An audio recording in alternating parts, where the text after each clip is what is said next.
Hey guys, so today we're going to be using Nasdaq.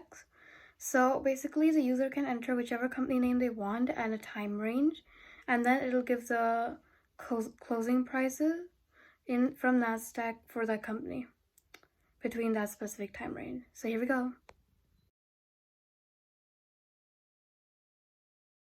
Okay, so over here you can see another program. So today we're going to be looking at Nasdaq.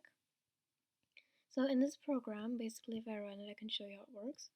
So here, please enter the name of the company. So I enter Apple, for example. Then I get the company code for Apple from Nasdaq, which is AAPL. Then I want to get all the stocks from whatever year to whatever year, like date basically, what date from what date. So please enter start date. I can do, for example, 2010 January 29th. And I'm just going to copy this.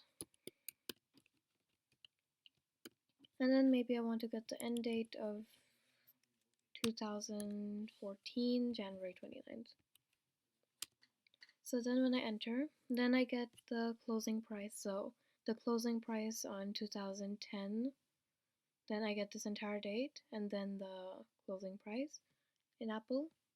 So basically all the prices. So this is the date and then this is the closing price. Like the closing price is basically what price it finished off with in the day, what price the market closed in.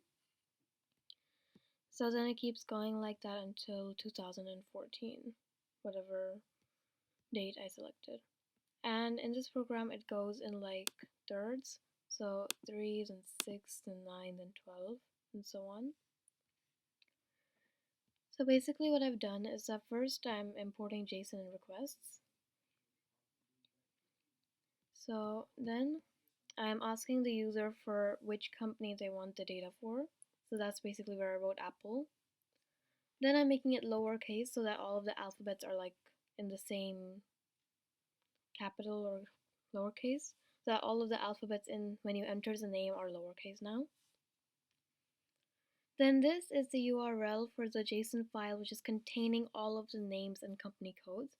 So basically all of the companies that Nasdaq has, their names and their respective company codes are in this link.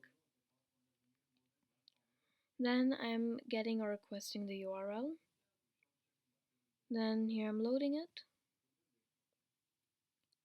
And then I'm setting in counter to, because I'm making a loop next, so I need to move the index in the loop.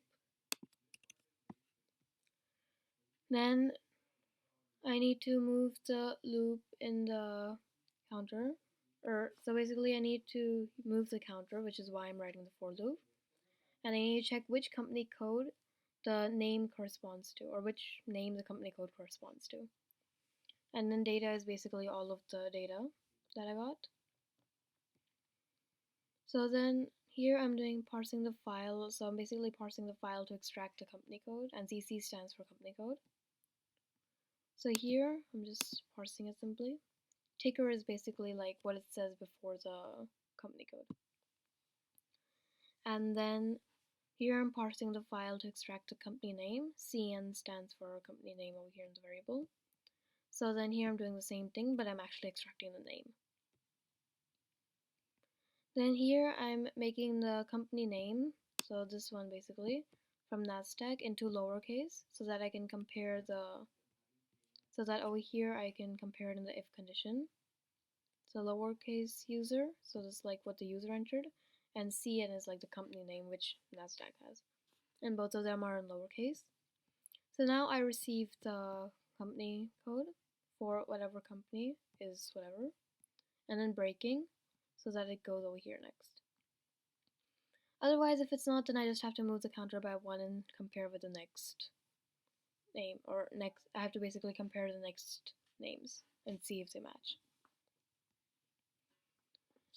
So once I've gotten my Apple's company code, which is AAPL, then here I need to put a start and end date for the time range of the data I want. So then I enter the start date and the end date, which can basically be any valid date. After that, I'm using the URL for Nasdaq. So here in the URL, first over here is the company code. This is the entire reason I extracted the company code, so that I can put it into the URL to extract the closing times.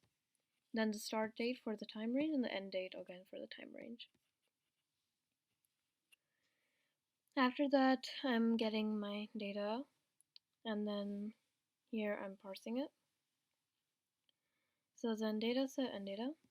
Then I'm setting another counter to extract the specific pieces of data I need in the coming loop, which is over here. So here I'm writing a loop to extract the data I need using Z. Z is the counter, another counter. After that, extracting the data, Z is the counter to extract a specific piece of data. And so basically over here when I'm parsing it, because I need to keep a counter over here, this is the reason I'm making the counter, I'm keeping it over here. So then I'm printing the closing price, and the star is basically like, it simply, in my case, gets rid of like the brackets that surrounds the data. Like if you don't know what I mean, I can just run it. So I've taken away the star. So I'm going to enter Apple again, and then I'm going to enter the same start and end date. So here you can see there's brackets around it, but the star simply helps me get rid of it in this case. And then here I'm moving the counter to ensure that the next time I run the loop, the next set of data is used, so that the next closing price is the new price that is written.